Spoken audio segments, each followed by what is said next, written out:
The Battle of Monte Cassino raged for 123 days, resulting in the tragic loss of over 55,000 soldiers. In the shadow of the ancient Monte Cassino Abbey, this fierce struggle between the Allies and the Axis powers saw soldiers from myriad nations locked in combat.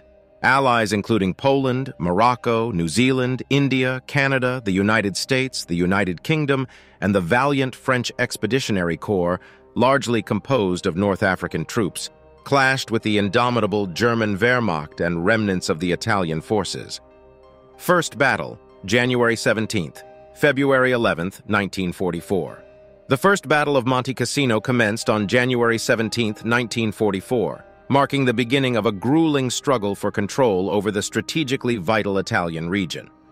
The focus of the assault was the Winter Line, also known as the Gustav Line, a formidable German defensive position that spanned across the Italian peninsula, with the town of Cassino and the Monte Cassino Abbey serving as pivotal high ground. The assault was led by the U.S. Fifth Army under the command of Lieutenant General Mark W. Clark. The Fifth Army, composed of the U.S. Sixth Corps, the British X Corps, and the French Expeditionary Corps, initially attacked along a 20-mile front. Their primary objective was to break through the German defenses and open the road to Rome. The attack began with an attempt to make crossings over the Gari River, also known as the Rapido River, by the U.S. 36th Division. The German defenses were well prepared and heavily fortified, making the crossing extremely hazardous. High casualties were suffered in the attempt, and the assault failed to achieve its objectives. Simultaneously, further north, the British X Corps, tasked with capturing the town of Cassino and the adjoining high ground of the Monte Cassino Abbey, also faced staunch resistance. The German defenders exploited the town's narrow streets and ruins, the adverse weather, and the challenging terrain to their advantage. Despite several hard-fought engagements, the Allies failed to dislodge the German paratroopers from their entrenched positions. The first phase of the Battle of Monte Cassino came to a halt on February 11, 1944. The Allied forces had been unable to penetrate the formidable German defenses. They had incurred heavy casualties and were left to reorganize and strategize for their next attempt to break the Winter Line. The battle demonstrated the tenacity of the German defense and set the stage for the brutal combat that was to follow in the subsequent phases. Second battle, February 15th, February 18th, 1944. Following the unsuccessful first assault on Monte Cassino, the second battle began on February 15th, 1944. This phase was distinguished by a controversial decision that has remained a point of debate among historians: the bombing of the historic Monte Cassino Abbey.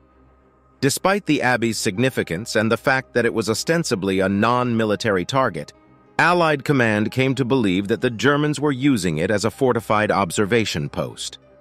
The Abbey sat on a hilltop that provided a commanding view of the surrounding terrain, making it a strategic vantage point. After much deliberation, the decision was taken to destroy the Abbey to neutralize any potential advantage it could provide the German defenders. On February 15th, American B-17 and B-26 bombers descended upon Monte Cassino, dropping over 1,400 tons of bombs and reducing the Abbey to ruins. This action, however, did not achieve the desired outcome for the Allies. Instead of weakening the German position, it actually strengthened it. The ruins of the Abbey provided the German paratroopers with excellent defensive cover, making their positions even more difficult to assault. Ground attacks by New Zealand and Indian troops followed the bombing, but they were unable to secure a breakthrough. The second phase of the battle ended on February 18th, having failed to dislodge the German defenders. The Allies were left with heavy casualties and the destruction of a historic cultural monument, but no closer to their objective of breaking through the Gustav Line. The Second Battle of Monte Cassino highlighted the difficulties in attacking well-fortified positions and the unpredictability of outcomes when cultural monuments become intertwined with warfare. It set the stage for further attempts to break the German line in the desperate struggle for Rome. Third Battle, March 15th, March 24th, 1944. The third phase of the Battle of Monte Cassino, which began on March 15, 1944, was a renewed attempt by the Allies to break through the German defenses and pave the way towards Rome. In this phase, fresh divisions from the New Zealand Corps, which included Indian troops, were entrusted with launching the assault. They were faced with the challenging task of overcoming the German defenses, now even more robust due to the enhanced defensive cover provided by the ruins of the Monte Cassino Abbey. In the early stages, the Allied forces managed to achieve some initial successes. For instance, the town of Cassino was heavily attacked with bombers and artillery, with the goal of dislodging the German paratroopers entrenched there. However, despite the intense bombardment and subsequent ground assaults, the Allies were unable to capture the town or the critical high ground around the abbey. The challenging terrain and weather conditions, combined with the tenacious defense put up by the German forces, resulted in the offensive grinding to a halt. The terrain around Cassino was particularly difficult, with its steep hills and narrow tracks posing significant problems for the attacking forces. By March 24th, with the offensive stalling and the casualty toll mounting, the decision was made to call off the assault. The Third Battle of Monte Cassino ended without the Allies achieving their strategic objectives. The German Gustav Line remained intact, and the road to Rome was still firmly under German control. The battle had once again exacted a high cost, and the Allies were left to regroup and plan for their next assault. The determination and resilience of the German paratroopers, combined with the formidable natural and man-made defenses, had once again thwarted the Allies' progress. Fourth Battle, May 11th, May 18th, 1944. The fourth and final Battle of Monte Cassino, which began on May 11th, 1944, marked the culmination of the Allies' efforts to break the stubborn German defenses and open the way to Rome. For this assault, the Allies amassed a significant force, including British, American, French, and Polish troops, for a renewed attack. The French Expeditionary Corps launched the offensive on the left flank of the German line in the Aurunci Mountains. They quickly made significant progress, forcing the German defenders to spread their resources thin. Meanwhile, the main attack on Monte Cassino was spearheaded by the Polish II Corps under General Władysław Anders.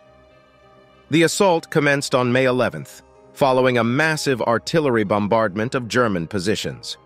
For several days, the Polish troops fought tenaciously against the German paratroopers. Despite the brutal combat and heavy casualties, they gradually pushed the Germans back. On May 18th, after a week of intense fighting, Polish troops finally captured the ruins of the Monte Cassino Abbey, marking a significant breakthrough for the Allies. The fall of the Abbey was a symbolic victory, representing the end of the protracted and hard-fought battle that had raged around the historic site. As the Polish forces secured the Abbey, the British Eighth Army, under the command of General Sir Harold Alexander, launched an attack on the Hitler Line, the last German defensive line south of Rome.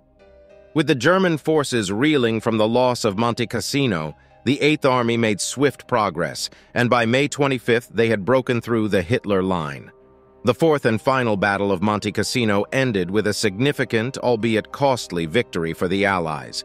The tenacious German defense had finally been broken, and the road to Rome was now open. The long and bitter struggle at Monte Cassino was finally over, paving the way for the subsequent liberation of Rome on June 4, 1944.